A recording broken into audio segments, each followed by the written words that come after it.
Welcome to the KBB From the Tap podcast. I'm Executive Editor Chelsea Butler. This week, I am welcoming Nicole Salceda, owner of San Francisco-based Eye for Pretty Design Studio. And she's going to talk with us today about creating and cultivating joy in the workplace and in life. Be sure to subscribe to KBB's YouTube channel and click the like button on our videos. You can also subscribe to KBB's From the Tap podcast on such apps as Apple, Spotify, Pandora, and Google Podcasts, and please feel free to leave a review.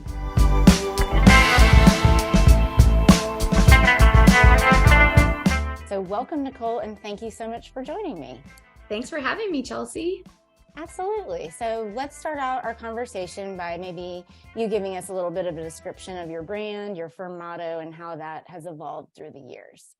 Yeah, we are a full-service residential design firm based in the Bay Area. We are in Danville, California. We specialize in full home remodels, new construction, and full furniture projects. Okay. And then tell us a little bit about your firm motto. Like, what do you all believe in? My motto has always been beautiful design is for everyone. So I think when I first started, that was finding things at a discount, getting the look for less. And while that's not necessarily how we design anymore, I still feel like design should be for everyone. And it also, it can be affordable and it could still look beautiful at the same time. Okay, so let's get into some of the nitty gritty of our conversation. How do you stay true to yourself while going through, growing pains? I mean, obviously we're having a lot of different things going on the last couple of years than we have before. So what are some of your little lessons through those kinds of things? I think there's a lot of pressure to keep up with everyone else, right? And even though it's easy to get wrapped up in what everyone else is doing, I think I've been able to stay laser focused on what my goals and what my vision is for our company. So things that I like to do to, stay true to myself is, just focus on our brand and our company and what our vision is for, the future, long-term and short-term goals. Is there anything different that you've, had to do the last couple of years to stay true to yourself? Well, especially during the pandemic with working from home more than ever, I think creating that company culture has been something that I've learned a lot from, and that's very important to us. And also gaining a lot of exposure and putting ourselves out there more and more. I think that's also been a little bit of a learning curve for us. So how would you say your vision from your business might differ from another business owner's vision? Like, how do you set yourself apart?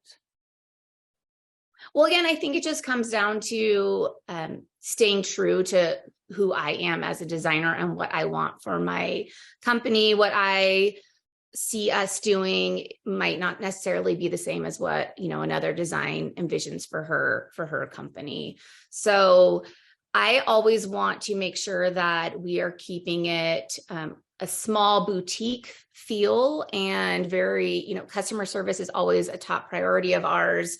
So we want to make sure our clients are always feeling like they are number one and a priority. And then again, not getting wrapped up in what everyone else is doing. I know a lot of us are looking into, product lines and collaborations. And while those things are definitely on my radar, it's not necessarily something that I'm putting a lot of energy into right now. So I think just not comparing myself to other people and focusing on our goals. Okay. So I read on your website, I think, or I saw in a bio or on the about page that you say you've learned how to let go gracefully. So in terms of that, is that like clients, employees? If it's both, can you kind of talk about each? Yes. So I've been in business 7 years now, and it's very easy to take things personally. So I've tried over the years to take a lot of the emotion out of those client and employee relationships sometimes, even though that's not always easy. So things especially with new clients, sometimes you ignore the red flags that are in the beginning, and it might seem like a really great project off the bat. The budget's there, the timeline is there, and maybe it's just not a personality fit from the beginning, or maybe it's somebody that you could tell they don't value your time and expertise. So in that situation, and I've had that happen before, where we've had to end the contract, and it's better for both of us in the long term. Both of us will be better off.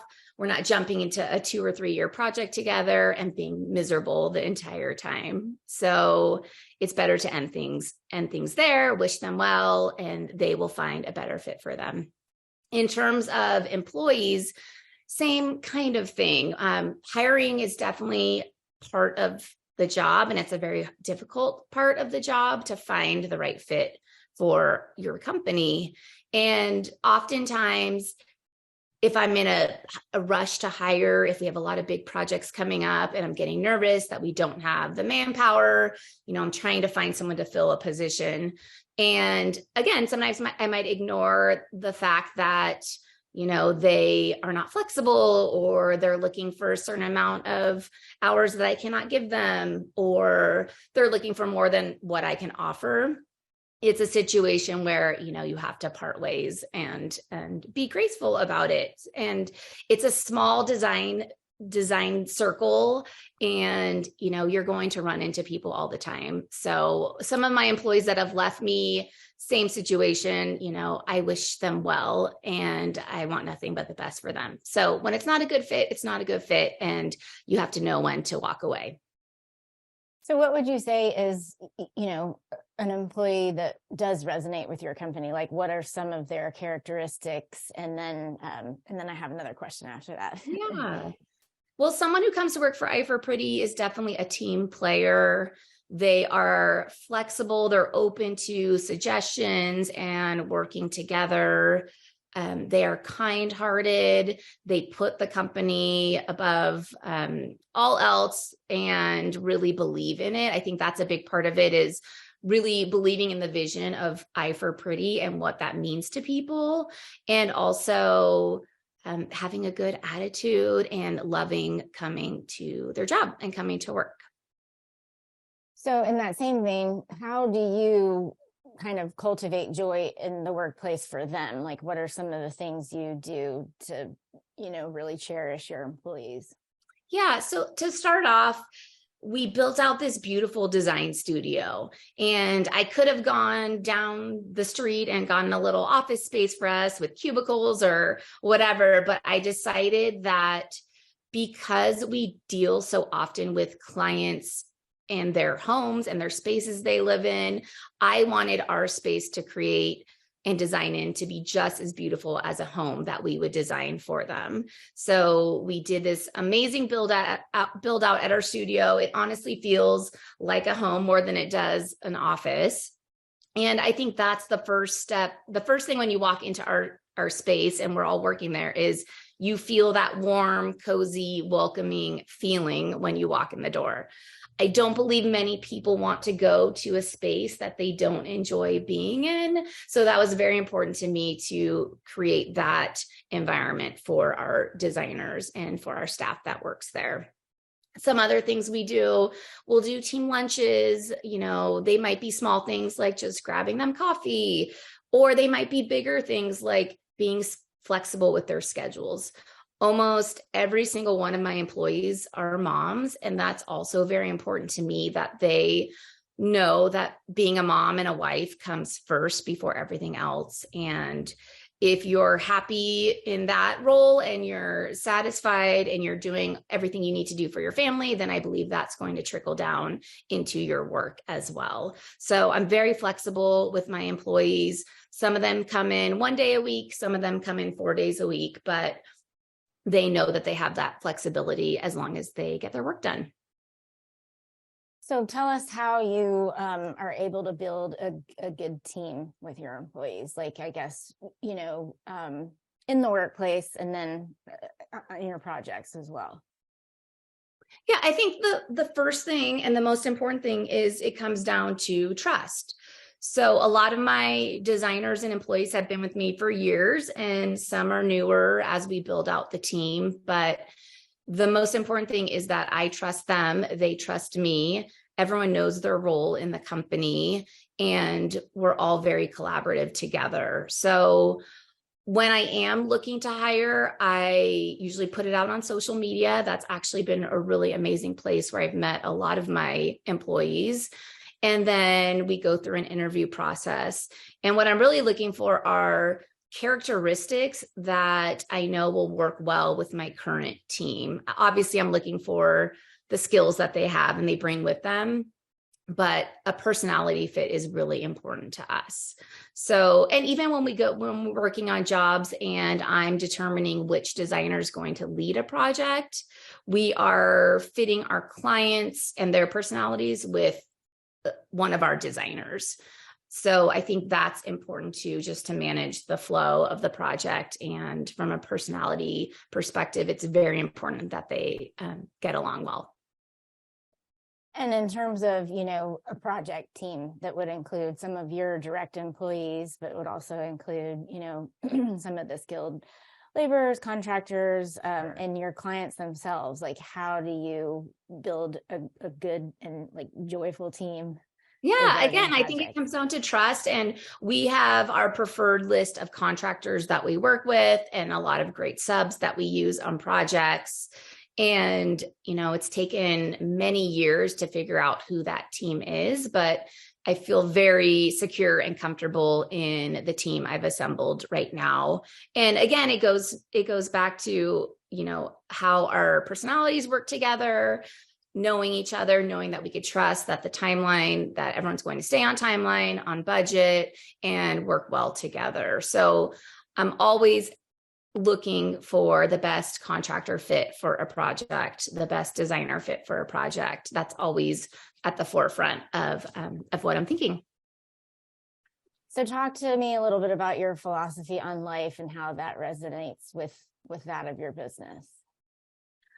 Well, as cheesy as it may sound, I think one of my life philosophies has always been to feel the fear and do it anyways.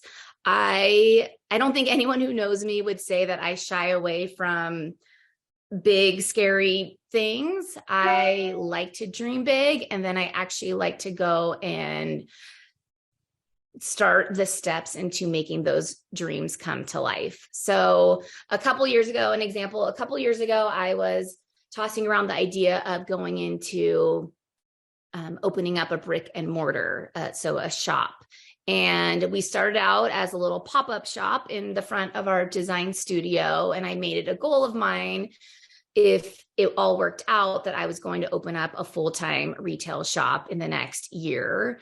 And we made that happen. So this last May, we opened up our first brick and mortar, I for Pretty at home.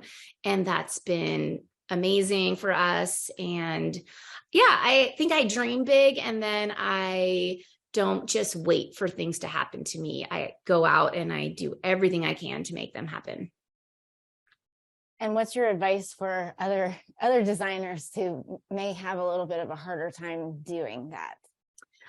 I think it's just to start, just start, and you'll be amazed at what happens when the ball starts rolling.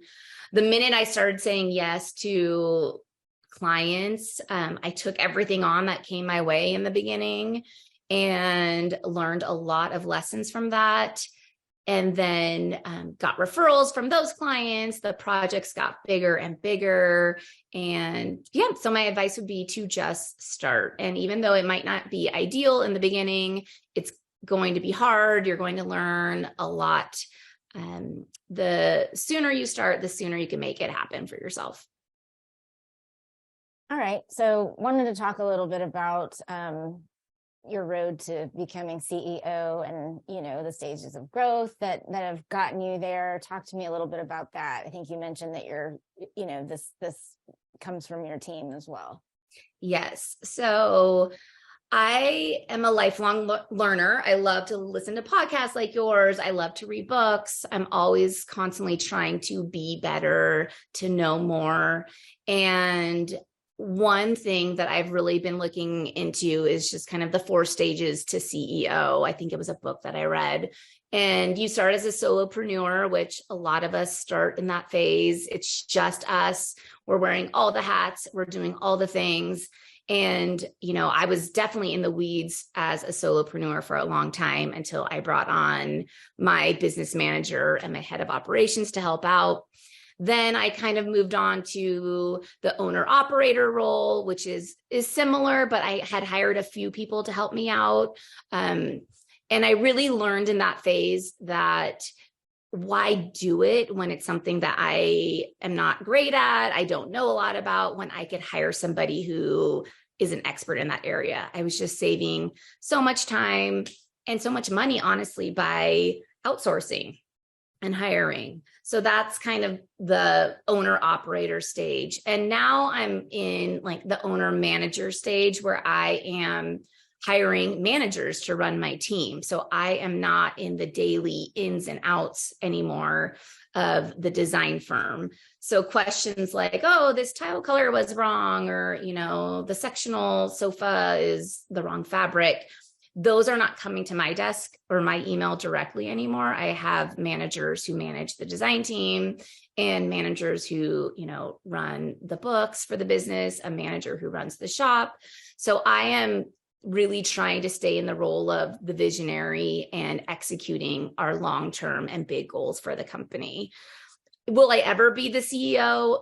Probably not. And I don't think I want to be. When I think CEO, I think of somebody who's not really involved in the company and has like teams under teams to run the company. And that's just not where I see i4Pretty, but I'm pretty comfortable right now in my role as the owner manager and trusting that I have the right team and the right seats under me that is making sure the company is a success. What are some of your tips for maintaining the work-life balance? I think, again, it's being true to yourself and knowing what fulfills you. I don't think anyone performs their best when they are being pulled in lots of different directions. So again, that's where the work-life flow comes into play at i4Pretty and is very important to me. And a big part of that is our flexible schedules and prioritizing what's important to you and in your life. I don't believe that you should be doing things that don't fulfill you or make you happy or you're not passionate about. If that's the case with one of my employees, I definitely like to have the conversation with them and either, find things to fix it or things that I could do to make it better for them, or have a conversation of, is this really the right place for you? And maybe it's not. And then I wish them well, because my hope is that everyone goes out and finds what makes them happy. That makes sense. Yeah. So I'll round out the conversation by asking you what some of your future plans are personally and professionally. You can start with either one. Yeah. I mean, with the shop being so new, I would love i4Pretty at Home to be like a top shop destination for people to come and visit. You could shop furniture, lighting, rugs, and all home decor at the shop. I would love to get our e-commerce site up and running for that. And then also on the design side, we're starting our first custom home build, and I would love to see some more i4Pretty homes popping up all over the nation. That would be a big goal, to have custom homes throughout the nation. And we do have some collaborations in the works. I would love to see, just us continue to be experts in our field and the go-to place for all things home design. And then personally, I think it's just to continue working on being the best mom, wife, and business owner I could be. My kids are getting older, and I'm noticing that, the days are going by so fast with them. So to be present at all times with them, but also to be an entrepreneur and to have all my big dreams is definitely something that I want to continue focusing on and working on. Yeah, I think especially these days it's important to be present. I think we're all learning a little bit more about how to do that. Exactly. Yes. Well, thank you so much, Nicole, for joining me today. I enjoyed our conversation so much. Thank you. Thanks for having me, Chelsea.